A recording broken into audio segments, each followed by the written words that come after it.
Welcome to Leadership and Life Chat with your hosts, me, Becky Ames. And me, Mark Curtis. In each episode, we'll be illustrating how success in leadership is inextricably linked with success in life. Whether it's leadership in business, society, family or friends, we're all leaders. Using our experiences and a range of expert guests, we'll share secrets to boosting your health, wealth and self. So let's get on with the show. First of all, we had the Great Resignation. Now we've got quiet quitting. What can we do as leaders and business owners to turn the tide and make sure our businesses are fit for purpose with our teams intact? Today, we're joined by special guest Steve Jacobs from WTW, who conduct worldwide surveys into what's happening in the marketplace and what we can do. This was a fascinating recording, and I know you're going to be able to take away some top tips for things that you can do for your business. So, Steve, welcome to the show. Good morning, Mark. Thanks for joining us today, Steve. But before we get into the main topic today, would you like to just share with the listeners a little bit about yourself and your background and what's brought you here today? Yeah, sure. Yeah. Well, when I first left school, I was of the generation where you tended to leave school at 16, so I didn't go to university or anything like that. But I spent 5 years in the Merchant Navy as a ship's cook, so you did a bit of travelling, which was great as a young man, wanted to see the world. But when I came back from the Merchant Navy, I joined AXA, PPP Healthcare as they were in those days. So that's kind of where I really originally got into working in the health insurance world. And then after a period of time there, moved to the other side, as it were, to work for the broking sector. Spent about 9 years working in the city, and here I am today working for Willis Towers Watson, or WTW. I've been there about 17 years, and again, 30 years experience in the employee benefits field. So hopefully in our discussion today, I can interject some views and thoughts around the working world today and some of the challenges that businesses face, I guess, in engaging with employees. Yeah, absolutely. I mean, I didn't know much about your backstory, so what a journey. I mean, Merchant Navy for 5 years. I mean, that must have taught you quite a lot about what makes people tick as well. I should think, being in close confines with a group of people for potentially months on end. Absolutely, and again, I think learning to get on with people perhaps from different backgrounds, and again, obviously in my later career, I've done a few psychometric testing sort of courses, and you do discover differences with colleagues and different views and different outlooks and different approaches, and I think it sort of taught me to adapt and to get on with everyone, because you rightly say, Mark, when you're on an oil tanker out at sea for 4 months, you really can't afford to not get on and work as a team with the rest of the guys and girls on the boat. So yeah, absolutely right. Yeah, which is, I think, a really nice segue into what we're going to talk about today. As you said, Steve, the role you do now is very much looking at employee benefits, but it's not just for the UK; it's on a global basis. And I know your business looks into analysing trends all around the world. And we've covered it on this podcast several times. But the war for talent, pretty much every business you talk to, people are saying, do you know what? We just can't find the right people. We're really, recruitment is tough. Really hanging on to our great people is tough as well. I think it's probably relevant for most businesses out there. Even if we're highly technological driven businesses, we still need people to be involved in that, and we still need great people. I think this is going to be a topic which resonates with a lot of our listeners today, that they're all going to be going through similar challenges, irrespective of where they are in the world and what they're actually doing.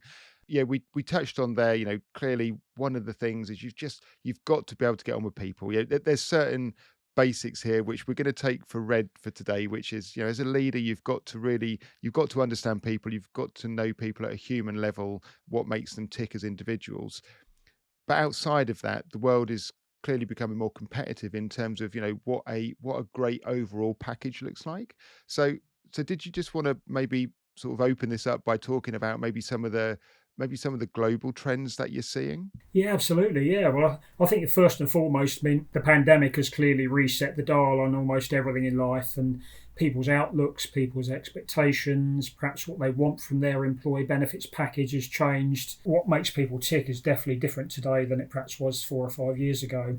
We at WTW do 4 sort of flagship surveys every 2 years, and we focus on both the employer's view and the view of the employee, as well as looking at things like well-being and emerging trends, what's coming down the track effectively with the employee experience. But I think one of the key things that our data shows us is that it's not all about money necessarily anymore. Yeah, and again, There's a lot more focus these days on both sort of neurodiversity and also around the well-being side of the benefit package. So it's, the boundaries of working from home and work, the office and home have really blurred over the last few years, and you almost got a window now as a line manager into your employees in a way that you never had before. They don't just appear at the door at 9 a.m. and go home at 5:30. You're often on calls with them at home. You get to see the partner, children, cats, dogs in the background. You kind of get to see a lot more about the employee than you perhaps ever did before. But I think it's also brought challenges around connecting with the employee and really how does a line manager effectively manage an employee when they're not perhaps in the office and you don't have that face-to-face interaction? So I think that's something that we're seeing across the world. Remote working, hybrid working, work from anywhere has really become the standard these days. So challenges faced by businesses around the globe are very similar in many respects. But as I mentioned sort of earlier, it's not necessarily all about the financial side anymore. It's about the whole employee experience and the whole value proposition that the business can bring to the employee. And again, career progression is linked to that in a very close sense, I think, as well. People looking at where they want to get to in life, what's important to them today, tomorrow, and in the future. So I think it's forced employers to look far more closely inwardly as well as outwardly. And as you mentioned, Mark, that war for talent is particularly key these days. And we certainly see in the different generations, different requirements, different expectations. And it's very evident. I mean, I've got 3 sons in their 20s, and I think their outlook on life is very much around sort of corporate social responsibility and the environment. They really care about the environment and the planet we live on. Whereas perhaps in my day, you were looking for a job with the best package, the best money, the best holiday. You were driven by different principles 30, 40 years ago. But the youth of today and the younger generations definitely have more of a broader view on their requirements from a job. It's more of a negotiation, I guess, in an interview nowadays rather than fingers crossed, I hope they'll offer me the job. That candidates are much more forward thinking and prepared to say what they want from a package. I want this, I'd like that. So it's not necessarily just offer the job and they'll accept. There's a much more scientific process, I think, of recruitment and retention these days.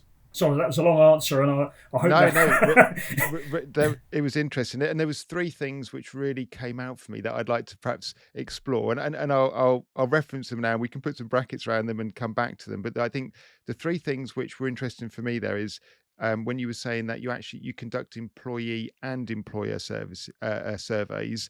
So it's almost like so one part that I'd like us to look into is, well, what are the key things coming out of those 2?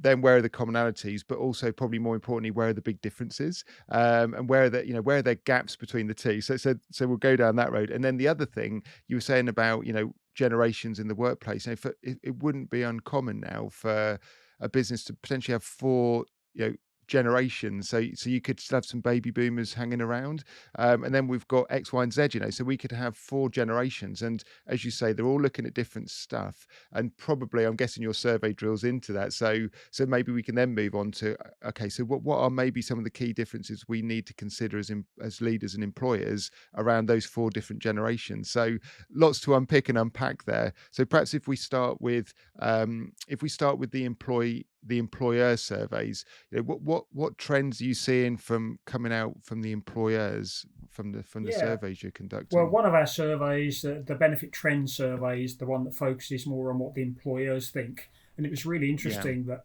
if you ask an employer what they think is important to the employee, they'll say, well, healthcare is particularly critical, looking after the health of the employee. And I guess coming from their side of the equation, it's about employee attendance, keeping staff fit and healthy at work, bums on seats effectively. But interestingly, on the Global Benefits Attitude Survey, which looks at the employee view, healthcare was quite a long way down the list, and it was more about flexibility of work and the working environment, and again, perhaps more around the future. You're looking at pensions as well, particularly. So employers didn't necessarily think pensions were that important, but I think that's probably driven by auto-enrolment, the world we live in today, where you almost take it as read that there's going to be a pension there. By legislation, the employers have got to provide something for a pension. So 40 years ago, it was defined benefit, and it was a job for life culture. Whereas today, employees perhaps are more inclined to move on and have 4 or 5 different jobs in their working career, not perhaps a job for 30, 40 years for whole of life. So that was the key thing I think that came out of those two particular surveys. Is healthcare is very important from an employer perspective, but flexible working and saving for retirement were more important for employees. Yep, you're quite right, I think, about multi-generational workforces, and you can, as you say, have 3 or 4 generations now working for the same business, or certainly even 2 or 3 generations from the same family in some lines of business as well, I think. So it is a very multi-generational society that we live in today. And I guess that's only going to increase as we end up working longer. My state pension age for me is 67, but I think my 3 sons probably going to go well into their 70s as legislation shifts over the coming years. Yeah.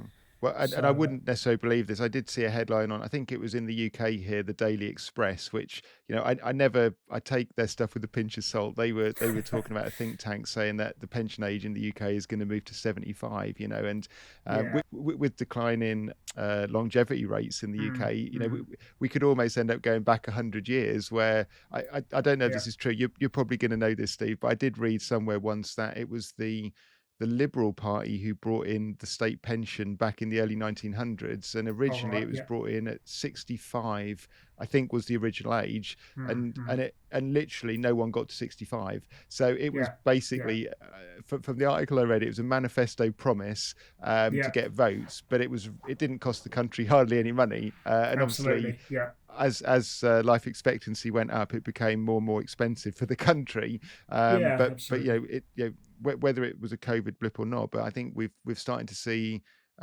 falling longevity rates in the UK anyway. So I don't know. It'd be interesting to see how that pans out over the next generation. Interesting. But then linking that in, you said there at the start, the healthcare, employers think it's really important, and as you say, it could well be driven from we want a healthy workforce, because if we haven't got people here, we can't make as much money. So it's important for the employer because they want people in the business. And it is very much pushed as a package, isn't it? We want you to have healthcare for you and your family.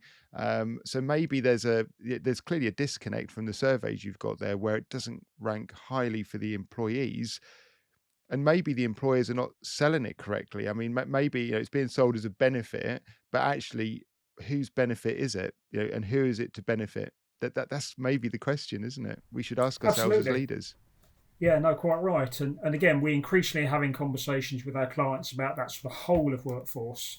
So again, if you take a sort of typical manufacturing business, again, I'm being quite stereotypical here perhaps, but often they'll provide health insurance, private healthcare for the office-based staff, so your white collar. But the blue collar staff invariably won't be offered that sort of full-blown healthcare package. And again, when you consider the cost of living pressures that we're facing today, you could offer all staff private healthcare, but they may not necessarily take the benefit because of the kind of tax liability. So you're faced with a large tranche of the population really living month to month, paycheck to paycheck. And to have a £10-15 a month tax bill for private health insurance perhaps is going to make it quite difficult for them. So this is where you end up in a bit of a conundrum, really, that you could offer everyone the cover, but they're not necessarily all going to accept.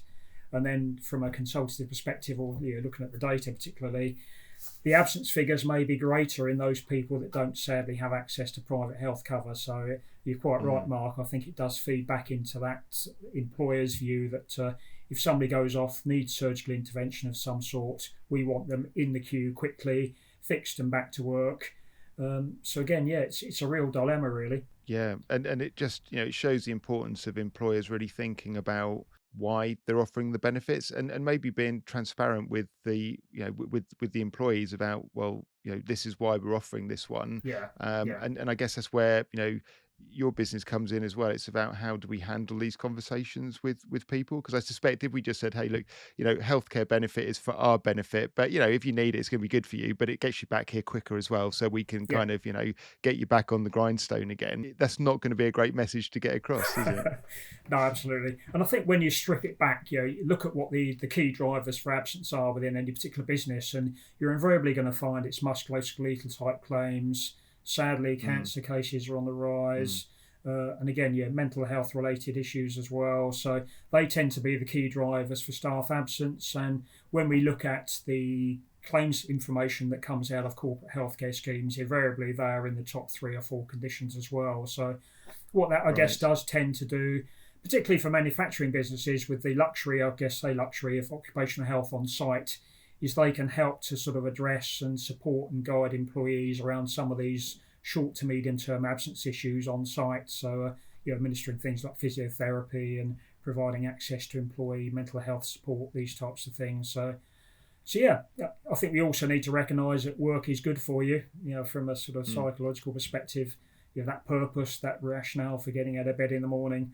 I'm sure we'd all like to go off into the sunset and retire tomorrow if we could, but it's proven that working is good for you and good for your stimulation and your mental health and everything. So there's a whole combination of factors, I think, today that come into play.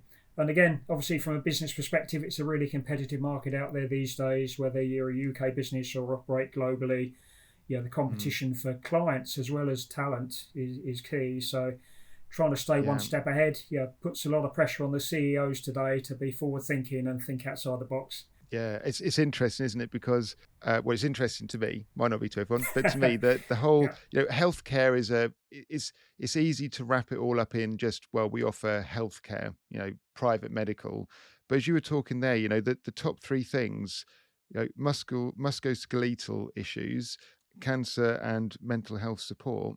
There's things that as leaders and employers we can do outside of big ticket private medical, which would potentially have a positive benefit on all 3 of those areas, isn't it? And it just made me think as you were talking there. One of my clients, they do a HIT class once a week, which so all of the employees, it's open to all the employees. They have somebody comes in and they run a HIT class on a Thursday lunchtime.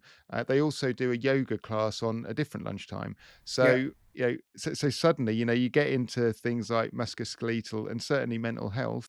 Low cost but high impact stuff like that can really make a difference without thinking about just paying AXA to get your private medical for your employees. If we think outside the box as employers, there's things we can do which can make a massive difference, isn't there? And it doesn't, like we say, it doesn't have to be high cost, but it can be really high impact.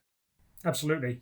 Quite right. And again, a lot of this comes through apps as well, I guess. The whole world has gone app craze, isn't it? There are hundreds of new apps coming out every single week for fitness and monitoring your pulse rate, your heartbeat, your footsteps and things. And again, some of the insurers are really sort of moved into that space quite effectively to try and, as you say, give back to members of these schemes something other than having to put a claim in. Only 2 in 10 people necessarily have to go through surgery or a medical claim. What's in the proposition for the other 8 in 10? And you're quite right, the early stages of COVID, I mean, lots of these online classes were coming out, and again, walking meetings and this sort of thing. Again, gone are the days of Free Fruit Friday. That was well-being for a lot of companies sort of 10 years ago. We'll put a fruit bowl out once a week and that ticks the well-being box. Well, fortunately, it's gone a lot further than that today. And again, it's about a whole range of different practices, and all these little things help, don't they, as you say, encouraging staff working from home to get up and move from their desk every 20 minutes or half an hour, up and down the stairs, don't sit there and get set in your shoulders, your back and your neck and things. And that's less easy to control when you're not in the office, because people invariably got up to go to the water cooler. And there's lots of talk about the conversation and interaction at the water cooler. Those key moments have been lost for those businesses that have a high work from home regime. So you really have to kind of discipline yourself. And again, it's no one likes to be told what to do in life. It's not a dictatorship, but just encouraging and coercing staff to take these little steps. Getting up, moving around. Traveling to the office to collaborate with colleagues as well periodically. That's really good for you. I was in London a couple of weeks ago, and it was fantastic to be in the office and see colleagues that I got used to seeing on Teams, actually see them in person. And from a mental health perspective, I got so much out of that day just travelling into London, being in the office and in the team camaraderie and everything that comes with it.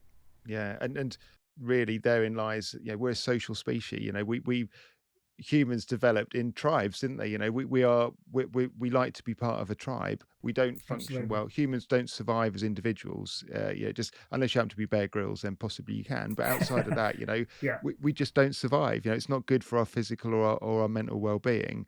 Yeah. And Absolutely. so Yeah. a couple of things off that. As you were talking, one of the things we've brought in at Larkin Gowan is a clubs and society fund. So anyone who wants to, so we can do stuff together as teams outside of our direct sort of, if you like, day-to-day working groups. Yeah. So I Absolutely. literally saw one come up in the Teams feed yesterday, and there's quite a few people who are saying, hey, we want to set up a crochet club. Great, anything which people have commonality in and enjoy doing.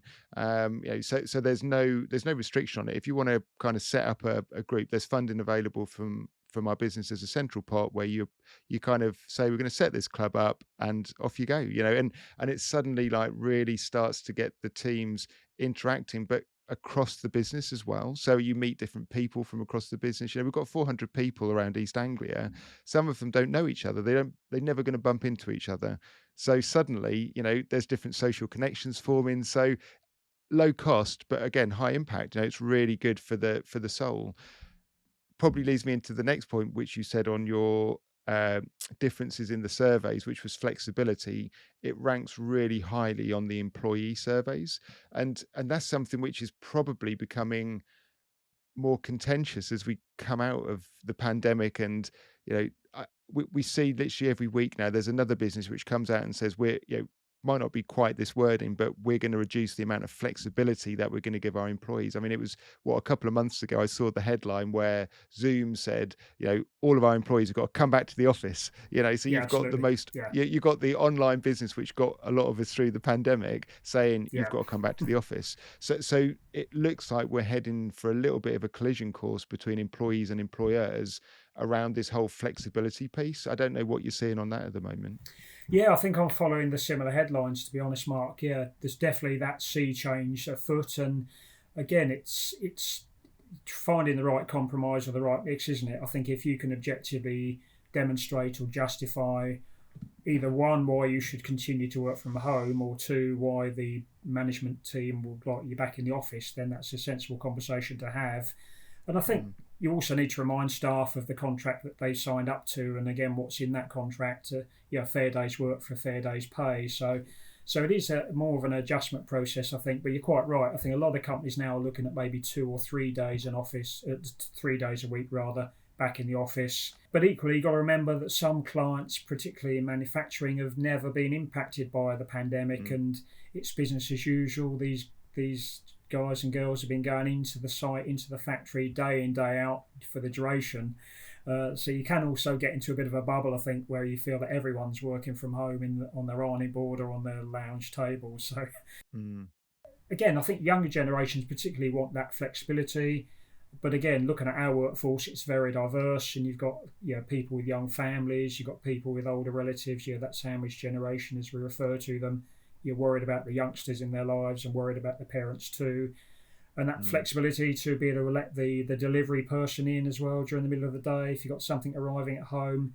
I think companies are more inclined to be able to accommodate that these days. But yeah, definitely, it's a requirement in our business certainly to be back in the office when it's appropriate to do so. So whether that's for collaborative Yeah. reasons or client meetings, don't just travel for travel's sake, but travel Mm, because there's a genuine reason why you need to be in the office. So the dial has yeah. certainly shifted, and again, it's probably important that the HR recruitment teams are very transparent with those on interview about what the expectation is, so that there's no misunderstanding, I guess, when people start in that employment.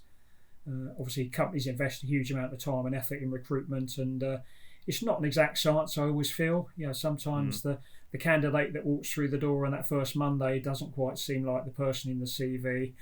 But again, it's never going to be an exact science. But again, it's be transparent, I guess, as much as you can. And yeah. It's interesting, like observing our own business as a case mm, study, if you like. And I mean, we're a firm of chartered accountants and business advisors, so we're a service sector business. So in theory, you could argue that, well, everyone could work from home, and mm, they obviously did during the pandemic, and it was fine. but it did lose social connection. Teams didn't bond as well. It was harder to get the culture of the business across when it's remote, when you're not all in it together. So we Absolutely. never wanted to go down the road of three-line whip back in the office. But what we did find, interestingly, we within our Norwich office, which is probably headcount our largest office, we moved office about just under a year ago, and we went to a more modern building, better amenities. It was more open plan, great breakout areas. The environment was, without getting too American about it, it was awesome. I mean, it was just so much better than our old building. And literally overnight, the rate of return to office just went through the roof because Yeah. everyone wanted to be there. People still worked at home. If they had a delivery, if they needed to fit something around, they did it. But the proportion of time in the office went skyrocketed, and there was no three-line whip around it. People wanted to come back in, and I think in some ways, I suppose as a leader, it was interesting watching that, because it's almost, if you create the right environment as an employer, why wouldn't people want to come in? Because they've got a great environment, they've got great social interaction, they're ticking all of the boxes which make them feel better as humans as well. Yeah, So absolutely. it doesn't just have to be a functional thing. You can actually create an environment which people want to go to. Absolutely, yeah, yeah. And again, that's similar to our business. I think at WTW, we employ about 5,000 employees or colleagues in the UK, and we've Mm, certainly downsized some of our office space, particularly in the inner city areas. And our northwest office up near Manchester, we are moving to a new site. Where we don't need the huge old business office that we've had before, but we want something a bit more modern and fit for mm, purpose, where we've got a series of hot desks. And again, yeah, only 25% of the colleagues up there perhaps are in the office on any given day. So again, we're shifting our footprint, I guess, in the UK to accommodate that, and also from an environmental and perspective as well. Cutting down on office space, being greener in the mm, way that we approach things, and again, that links in very much, I think, as well with not travelling to offices unnecessarily from a sort of carbon footprint perspective. So certainly our yeah. shareholders would demand that we are as clean as we can be as a business, and there's still a huge Mm, amount of focus on that as well. It does drive a culture from the managers to empower and trust the employees and trust the colleagues. If you'd asked companies perhaps 5 years ago, can our business perform with staff suddenly working from home, most C-suite would have said probably no, it's impossible. But we were forced to do so, and hey presto, we found that business and commerce can continue effectively. mm, So yes, it's about having an adult culture in the business and employees feeling trusted, being given autonomy. But I think in return for that, you have to use that trust wisely. Trust is mm. easily lost. So Yeah, yeah, definitely. And you sort of, coming back to the well-being side of things, certainly in the olden days, when I was in the office all of the while through the year, I used to absolutely dread the winter months. Because over here in the UK, it's going to be dark at 8 o'clock in the morning, and it's going to be dark at 4 o'clock in the afternoon. So I described it to my friends. I said, I feel like I'm a mole in the winter. I never see the light yeah, of day, and yeah, that's not healthy. We need sunlight on our skin, don't we? As humans, it absolutely, yeah, produces vitamin D. It yeah, produces serotonin. I understand. So there's all of this stuff. We have seasonally affected disorder, so SAD, where you can get the lamps to replicate. And one of the things I found at the start of lockdown, suddenly the first winter was fantastic. Lots of bad stuff, granted, not trying to belittle what was going on. At a personal level, it was fantastic because I could flex my hours. So suddenly I could go out for a walk with the dogs at 8 o'clock. I could still be at my desk by 9:30. I could still do a full day's work, but I still got some sunlight on my skin. I still got into some fresh air, and that made a massive difference psychologically for me as well. So, suddenly this, if we all operate like adults in inverted commas, and we do it wisely, and it's practical for our customer and client bases as well, then it absolutely. can have just that level of flexibility, can also bring massive well-being benefits as well, I think. And again, it's a mindset shift as well. I think. Again, you've got to take the opportunities. Again, the sun is shining invariably at the middle of the day this time of year. Mm, So, be prepared to go for an hour's walk or an hour and a half's walk, take a slightly longer lunch break. Don't feel mm, guilty about that, because, as you say, you can be logged on a bit earlier or logged on a bit later in the day. The company are still getting their value from you, but again, you're just flexing your day from a bigger picture perspective to take responsibility for looking after your own well-being as well. And our line managers and my boss are particularly supportive of that.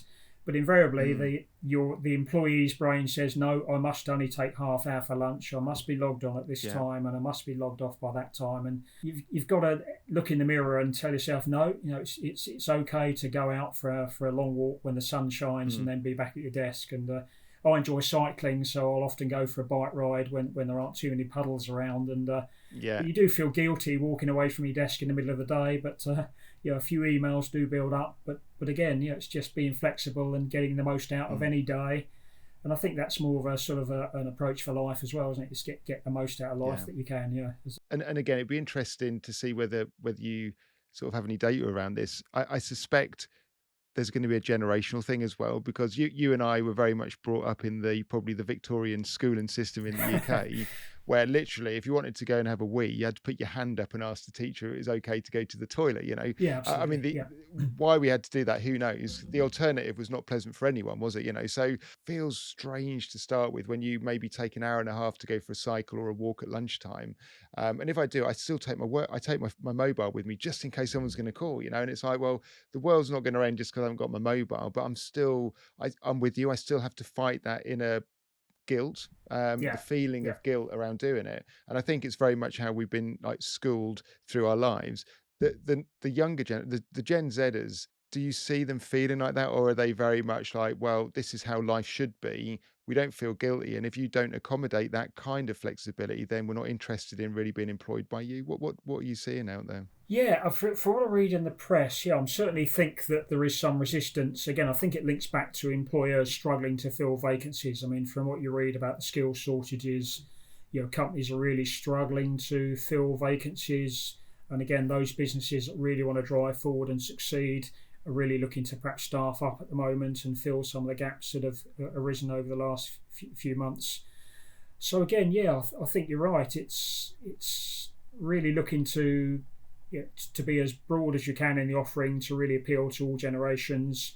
And again, I think back to those younger generations in the recruitment process, you're looking to get that package that fits with them from a moral perspective as well as sort of financially and security wise. But again, I think that's also where perhaps the approach to neurodiversity comes in these days. Businesses are really looking forward now at people from different parts of the spectrum, and they recognise that dyslexics and dyspraxics and autistic recruits can be really good for a business, and those businesses that are really going to succeed perhaps in the next 10 to 15 years are those businesses that really do embrace the diverse neurodiversity within society. And again, there's a huge proportion of people that will be great long-standing loyal servants to a business, and you just got to adapt your recruitment policy and genuinely be able to support and accommodate people on the neurodiverse scale. So I think that's a big focus for businesses at the moment is what can we do to become more diverse as a business, not just recruit people that wear the same suit, the same shirt, the same tie as the boss. We want different people, because the more diverse the business, the better the business is going to perform. And I think that's been borne out by statistics and by data that we see. Those companies that are really at the leading edge of succeeding and business growth are those that have embraced neurodiversity in its true sense. It reminds me, we had two guests on the show probably at least a couple of years ago now, Andy Nicol and Sue Liebird. I think she was MBE or OBE, and their business is all around diversity in the workplace. Andy Nicol, ex Scotland Rugby Union captain, actually. So we had a celebrity on the show, and they talked very much around how you just have to be so careful how you're wording job adverts, interview questions, because if you're not really diligent with it, you will have inbuilt discriminatory language, not explicitly discriminatory, but implicitly, because it will turn people off the adverts. It will turn so then you start expanding that into, well, what does your website say about you? How are you using the language? And if we want to get this neurodiversity, ethnic diversity, any diversity we want to look at, as employers, we've really got to be conscious of the language we're using in our adverts, on our web pages. And one of the pieces of advice they gave is don't get someone with the same eyes as you to read what you've written, because guess what? Yeah, You're going to get absolutely. the same result. So when you're Yeah. maybe when you're getting your website redrafted, your job interviews, job adverts drafted, put it through different lenses, so you're Yeah. more likely to get that diversity in terms of the people who Mm. are going to apply for the roles in the first place.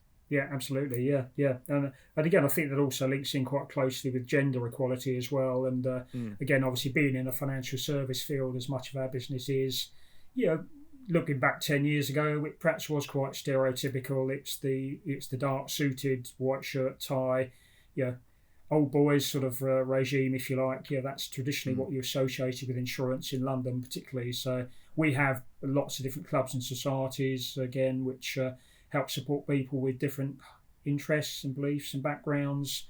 mm, And it gets interesting. One of my best friends has got an autistic son, and there was a local travelling theatre group came into their county, and they were looking for people on the neurodiverse scale to do some on stage performing. And I remember how fantastic James was, being autistic, at performing on stage, because he was told, where he needed to stand, what he needed to say, and when, and he just absorbed that information with incredible precision, and time again would do exactly what he needed to at exactly the right time. So thinking about things from a different angle and coming from a different lens. You wouldn't ordinarily perhaps go looking for somebody with autism to perform like that, but it just mm. goes to show how people with different neurodiverse backgrounds can bring vastly different things to the party. So Steve, conscious we've very much talked probably predominantly UK here. When you've conducted those surveys, what key differences have you seen globally, if any? I think there are probably marginal differences in many respects. I mean, obviously, the pandemic affected all parts of the globe, not just confined to the UK. I guess it ultimately depends from a sort of benefits perspective on what's required by local mandates, really. So, I mean, if you take America, for example, the whole health maintenance program there, it's sort of cradle to grave healthcare at a massive cost, compared to only 10-11% of the UK population having private healthcare, and that huge reliance on the NHS. So clearly, the provision of healthcare in America is vastly more expensive from a business perspective than it would be in the UK. Mm. Also, I think in the States, they're a bit more forward thinking in terms of some of the trends that we have today in the UK are perhaps have been born out in the US some years ago. Cafeteria benefits or flexible benefits was a new thing probably 25 years ago, born from the USA, but you're looking at this today, again, linked to some of the things we discussed earlier, different requirements from employees, multi-generational workforces. Being able to offer a flexible benefit package for employees is critical, because what a 25-year-old wants from their employment package compared to a 35, 45, 55-year-old is very different. So that's another area I think where employers can look to appeal to a wider audience, is by allowing staff the option to flex their benefits to suit their own personal requirements. The other areas we're seeing really in the UK that again originate from the US more is things like gender dysphoria, providing cover for gender transitioning. And again, it's only really in its infancy in the UK, but again, it's something that's more standard across in the US. And again, a lot of conversations these days around infertility, menopause, and gender-specific health. Again, much of which has become quite standard in the US particularly, and is becoming more mainstream in the UK. Certainly a lot more businesses are looking at these areas as well today and asking us. So that's really interesting. And so typically, I mean, they always say economically America sneezes and then the UK, the rest of the world catches a cold. Yeah. What are there any, and it seems like it's the same for sort of employee benefits and how things need to be done differently. Are there any emerging things coming out of the US which you think, well, these are things that are going to kind of come over to the UK at some point, or is that window of transition much shorter than it used to be like 25 years ago when you were saying about the flexible benefits? Yeah, I think so. I mean, obviously in the US, your preferred provider arrangements and contracts with clinical groups and pharmacy groups and things were very much standard in the US. I think that's become more mainstream in the UK today. Most of the leading health insurers are negotiating quite tight provider contracts.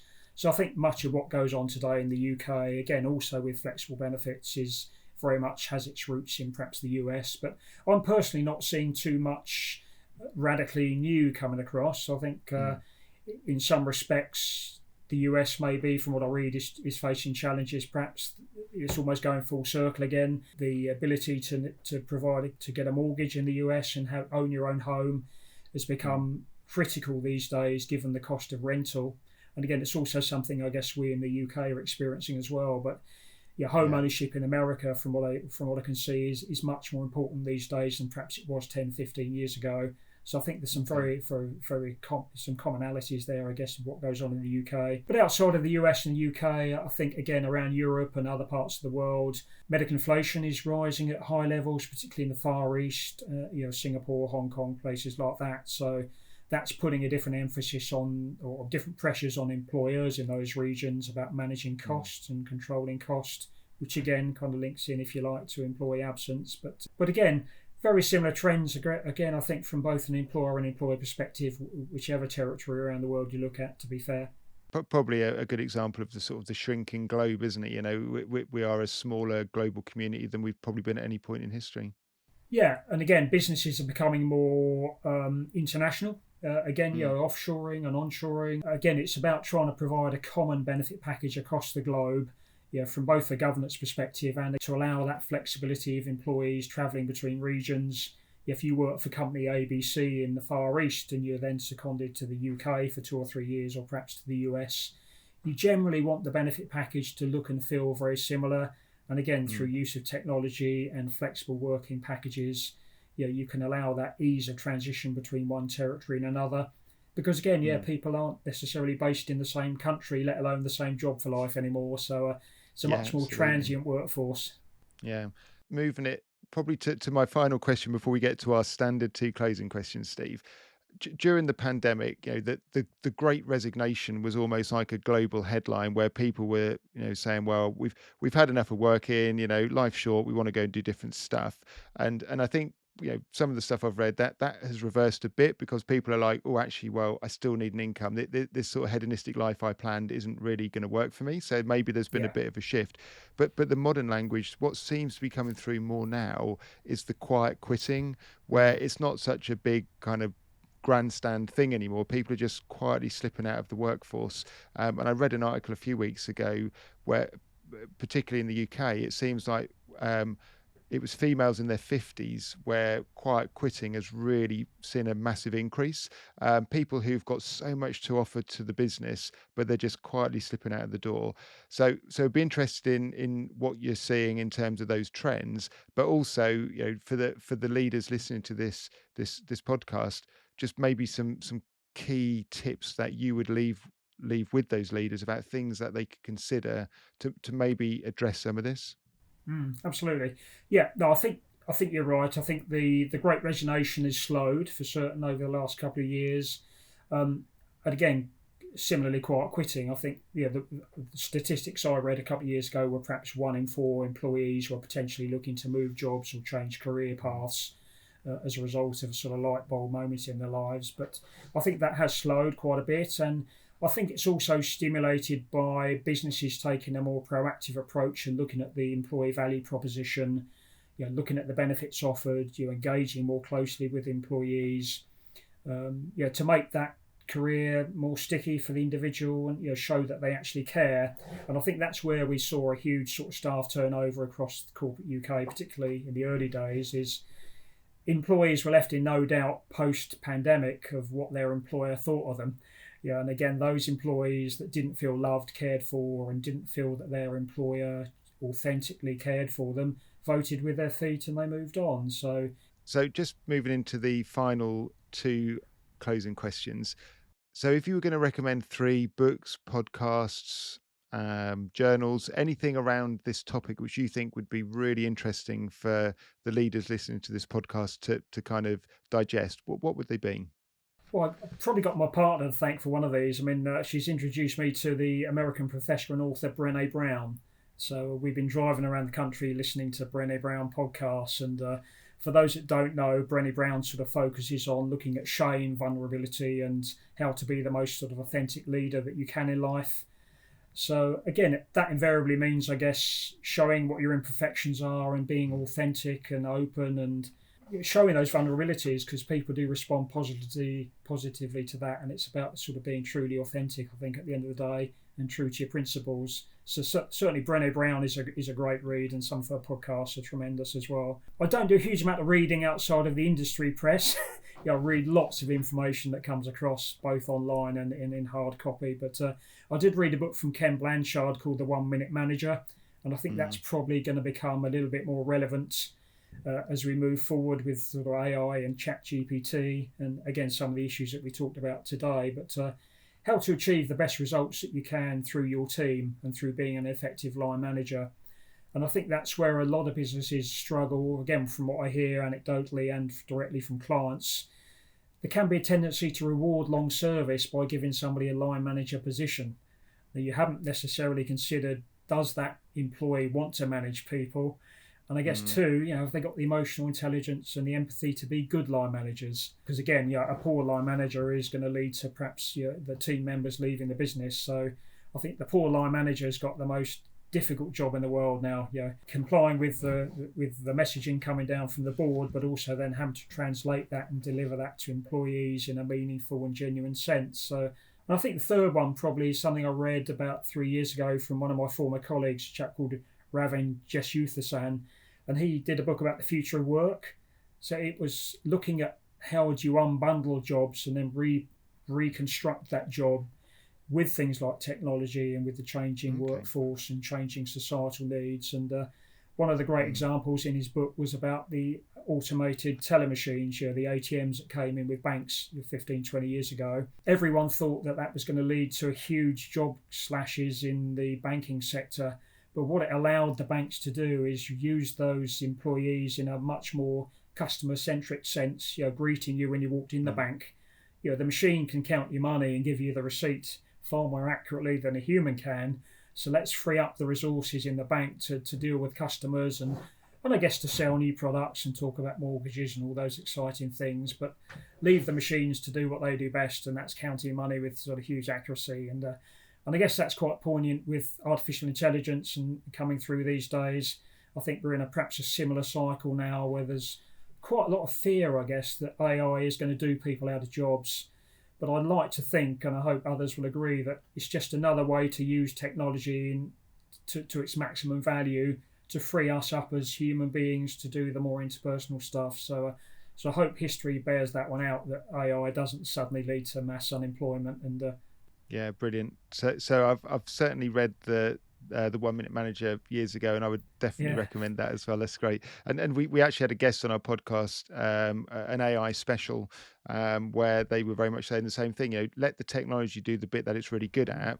Humans are not great at crunching numbers or huge data sets. It's just not what we and also we're so much more than that. So let's be that so much more. So I'm with you 100% on that. Absolutely. So just moving into the final question, Steve. If you could go back in time and impart some pearls of wisdom on an 18-year-old Steve, what would they be? Oh, that's a good question. Yeah, you can't look back on life, don't you? I think probably to remain authentic, to be true to your principles, and again that probably links a little bit back to what resonated for me with Brené Brown's fantastic authorship. And we all bring something new to the party, and we all bring something new and genuine and individual to the world. So don't try and become just like the next person. Don't become a clone of somebody else. Just be your true self and really bring what you bring to the world in its very unique sense. I also think probably you're taking opportunities, bit of a cliche one, but I always think of life as a bit like driving through Milton Keynes. You come to a series of roundabouts and you go left, right, or straight on. Take those opportunities as they arise. Seize the moment if you like. It can sometimes, again, put you in a vulnerable position. Have the courage and the conviction perhaps to take those steps. And I think the third one is probably don't be afraid to say no. And I always think of this one in a work sense, but I think it probably applies equally outside of one's employment. But if somebody's asking you to do a particular bit of work and you do feel that you don't have the capacity perhaps for whatever reason, or something about that work that you don't feel comfortable with, don't be afraid to say no. At the end of the day, it's not something we're necessarily accustomed to doing, but also think have a reason. Not just no because that's the way you feel on that particular day, but put it forward with some substance. What is it about you feel is particularly difficult? Why you don't feel like you can do that? And again, or look to trade off. Yeah, I'm more than happy to take that task on, but could somebody perhaps pick this one up for me? So again, it's not feeling that the answer's always got to be yes, because invariably it hasn't. And it brings me back to something that quite amused me in Brené Brown's book about vulnerability is mums at the school playground having a sort of after school party with their children and being asked to bake some chocolate brownies, and you feel that social pressure that you've got to say yes. Well, actually, what Brené wanted to say was, no, I'm far too busy. I'll make chocolate brownies for the next one, but I'm really too busy to do that right now, rather than saying yes and going home spitting and cursing because you really don't want to do it. So yeah, brilliant. And I think, as you say, that the theme through that was all about authenticity, and I think it fits perfectly with everything we've been talking about today, which is about being authentic leaders, hasn't it? If we're authentic, absolutely, then yeah, we're going to have a much better chance of connecting with everyone in the team, which gives us a yeah, greater chance of retaining people, because they're going yeah. to, they're going to believe in us. They're going to know we're being genuine. We've got the business and their interests at heart, and we're all trying to work on this together.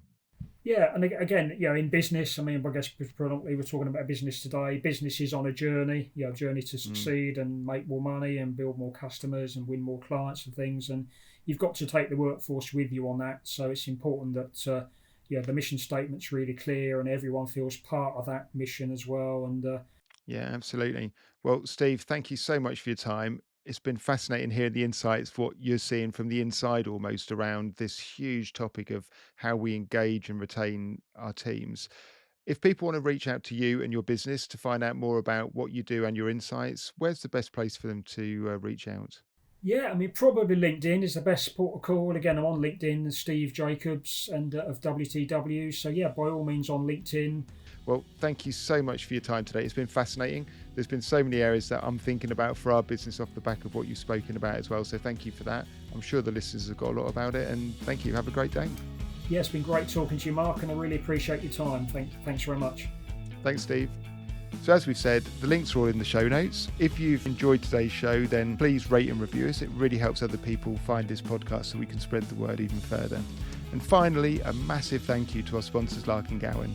Without Larkin Gowan, this show would not be possible. So please follow the link to see how their team of experts can help you and your business. That just leaves us to say, everyone have a great week, take care of yourself, and boost your health, wealth, and self.